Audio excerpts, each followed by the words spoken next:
जय जोहार और नमस्कार संगवारियों, स्वागत है आप सभी का छत्तीसगढ़िया न्यूज चैनल में। आइए जानते हैं प्रदेश के 10 महत्वपूर्ण काम की खबर जो आपके लिए जान लेना जरूरी है। जिसमें आज की पहली बड़ी खबर, सीएम भूपेश बघेल ने विधानसभा सत्र के कार्यवाही के दौरान बयान देते हुए कहा कि अभी वित्त विभाग की ओर से 40,232 पदों की स्वीकृति मिली है और 11,494 पदों पर सरकारी भर्तियां पूरी कर ली गई है। साथ ही ये भी कहा कि 28,542 पदों पर भर्ती प्रक्रिया अभी चल रही है। उन्होंने बीजेपी कार्यकाल से तुलना करते हुए कहा कि हम पिछली सरकार से ज्यादा भर्तियां कर रहे हैं, जिससे नाराज होकर के बीजेपी विधायकों ने वॉकआउट किया। सीएम भूपेश बघेल ने इन सरकारी पदों की जानकारी सदन के सामने बताया है। जी हां, आने वाले चुनाव से पहले प्रदेश में सरकारी भर्ती बम्पर तरीके से निकलने वाली है। तो वहीं भाजपा ने प्रश्नकाल के दौरान स्वामी आत्मानंद अंग्रेजी मीडियम स्कूल का मूल रूप में ही बनाए रखने की अपील की और सरकार से कहा है कि नए स्कूल बनाने ही हैं तो नए बिल्डिंग बना करके स्कूल लगाए जाएं। और साथ ही ऑनलाइन ठगी का भी मुद्दा उठाया गया। तो वहीं बिलासपुर विधायक शैलेश पांडे के ऊपर सवाल उठाने को लेकर इसके जवाब में मुख्यमंत्री ने कहा कि साल 2021 के अप्रैल से साल 2022 के अभी तक कुल 60 प्रकरण दर्ज किए गए हैं, जिसमें से 44 प्रकरणों का निराकरण किया गया है और बाकियों पर कार्रवाई की जा रही है। रायपुर के नॉरिसलैंड महिला संस्थाओं ने महिला दिवस को सेलिब्रेट किया। इस मौके पर महिलाओं को योगा सेशन दिया गया और बताया गया कि घर पर रह करके महिलाएं कौन सा योगा करके फिट रह सकती हैं और ये भी बताया गया कि एक महिला एक एज के बाद अपने आप को कैसे मेंटेन रख सकते हैं। तो वहीं रायपुर में अंतर्राष्ट्रीय महिला दिवस के अवसर पर कई कार्यक्रमों का आयोजन किया जा रहा है। रायपुर में महिला दिवस पर साइकिल रैली का आयोजन किया गया, जिसमें कई महिलाओं ने हिस्सा लिया। महिलाओं को इस अवसर पर संदेश दिया गया, वे कमजोर नहीं सशक्त हैं और ये भी कहा गया कि महिलाओं को एक दिन सम्मान नहीं बल्कि हर दिन सम्मान देना चाहिए। जी हां, राज्य सरकार ऐसी कई योजनाएं संचालित कर रही है जिसमें महिलाओं को आगे बढ़ने का अवसर मिला है।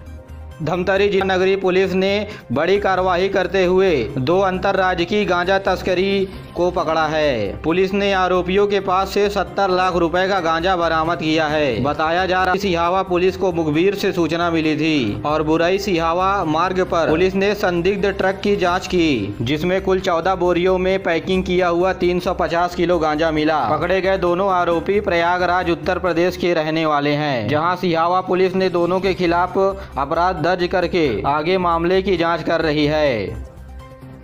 बालको हमेशा ही नए प्रयोग और नए बदलाव के लिए जानी जाती है, जहां बालको ने थर्ड जेंडर के लिए बेहतरीन काम किया है। महिला दिवस के अवसर पर बालको ने 4 थर्ड जेंडर उम्मीदवारों की नियुक्ति की है ताकि उनके जीवन और सामाजिक स्तर में बदलाव हो। जी हाँ, छत्तीसगढ़ की ये पहली प्राइवेट कंपनी है जो थर्ड जेंडरों को नौकरी में रख करके उन्हें समाज की नई दिशा से जोड़ रहा है।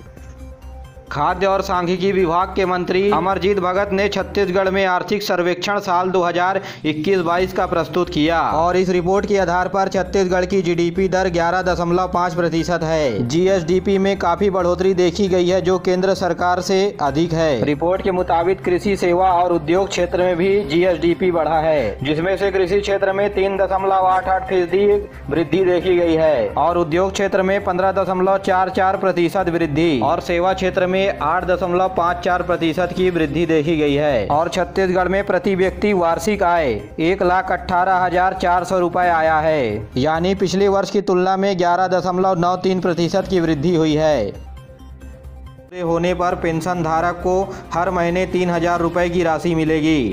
केंद्रीय मंत्री ने उमंग ऐप पर इस योजना की शुभारंभ भी किया। आपको बता दें कि 25 करोड़ श्रमगारों ने ई श्रम पोर्टल पर अपना पंजीयन करवाया है। मिशन इंद्रधनुष का दूसरा चरण बीते दिनों से शुरू हो गया है। इसके तहत दुर्ग में बच्चों और गर्भवती महिलाओं के लिए टीकाकरण का अभियान शुरू किया गया है। साथ ही बच्चों को विटामिन ए की खुराक भी पिलाई जा रही है।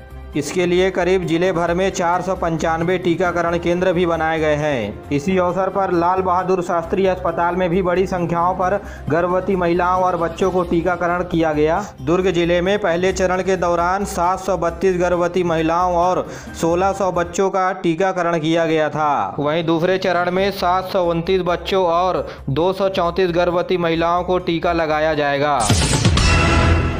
रायपुर में बाइक रेसिंग चैंपियनशिप का हुआ समापन। 40 फीट हवा में उछाली राइडर्स ने बाइक, हवा में ही मारी फ्लिप। सीएम भूपेश बघेल ने भी पूरे ग्राउंड में चलाई मोटरसाइकिल। छत्तीसगढ़ की राजधानी रायपुर में बीते शाम super motor cross bike racing championship का हुआ समापन। इस मौके पर विदेशी बाइकर माइकल और उनके साथी हवा में फ्री स्टाइल स्टंट दिखाए। सुपरमैन की तरह माइकल और उनके साथी ने हवा में बाइक से लटक कर वापस जमीन में लैंड करा रहे थे। देखने वालों की सांसें अटक गई थी और हैरानी से भीड़ तालियां बजाती हुई नजर आई। चैंपियनशिप रायपुर शहर के आउटडोर स्टेडियम में आयोजित की गई थी।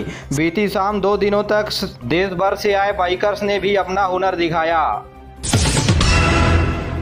तो वहीं छत्तीसगढ़ से बनारस के लिए निकली बस पलटी, 12 साल की बच्ची सहित 3 लोगों की हुई मौत। मध्य प्रदेश के शहडोल में हुआ हादसा, बस में 60 लोग थे सवार।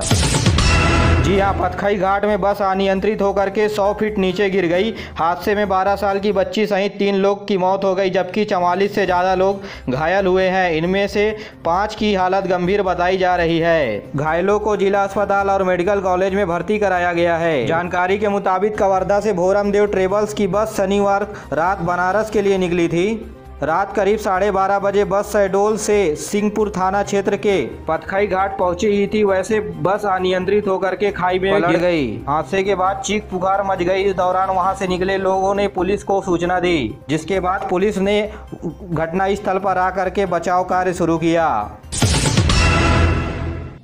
राजधानी रायपुर में गोल बाजार के व्यापारियों ने निगम के वसूली के खिलाफ किया विरोध। मानव श्रृंखला लगाकर बोले, सारा का सारा गोल बाजार हमारा है। जी हां, इसके विरोध प्रदर्शन में बीते दिनों गोल बाजार लोगों के लिए बंद कर दिया गया और सभी व्यापारी अपने दुकानों के सामने खड़े होकर के विरोध प्रदर्शन करते नजर आए। व्यापारियों का यह भी दावा है कि नगर निगम रायपुर के गोल बाजार के व्यापारियों को मालिकाना हक देने का प्रस्ताव प्रस्तुत किया है, जिसमें भी कई सारी गलतियां हैं। भूमि में रजिस्ट्री के लिए गोल बाजार की गाइडलाइन की दर ही नहीं की गई है। जी हां, जिन व्यापारियों के दुकान प्रमुख सड़कों के ऊपर बने हुए हैं, उसी दरों पर अंदर के व्यापारियों के द्वारा टैक्स लिया जा रहा है, जबकि दुकान अंदर होने पर टैक्स कम लगता है। और यही कारण है कि अंदर के व्यापारियों को टैक्स देने की राशि भारी पड़ रही है और सभी व्यापारियों के लिए जगह के हिसाब से टैक्स लगाने की मांग को लेकर के विरोध कर रहे हैं। छत्तीसगढ़ में एक और महोत्सव की तैयारी की जा रही है। राज्य स्तरीय नृत्य महोत्सव जनजातीय कला प्रतियोगिता भी 11 से 13 अप्रैल के बीच आयोजन किया जाएगा। साथ ही चित्रकारी पर भी प्रतियोगिता रखा जाएगा। आदिवासी विकास विभाग कर रहा है इसकी तैयारी। जी हां, गौरतलब है कि रायपुर में अगले महीने आदिवासी कला साहित्य नृत्य से जुड़े हुए एक और बड़े आयोजन की मेजबानी करने जा रहा है। सरकार 11 से 13 अप्रैल तक अखिल भारतीय जनजातीय साहित्य समारोह आयोजित कर रही है। अधिकारियों ने बताया कि कुल 10 विषयों पर आधारित शोध पत्र पर प्रतियोगिता का आयोजन कराया जाएगा। इसमें मुख्य रूप से साहित्य कला और जनजातीय परंपरा एवं संस्कृति, जनजातीय कला में गुदना, बांस शिल्प, काष्ठ शिल्प, धातु शिल्प आदि शामिल रहेंगे।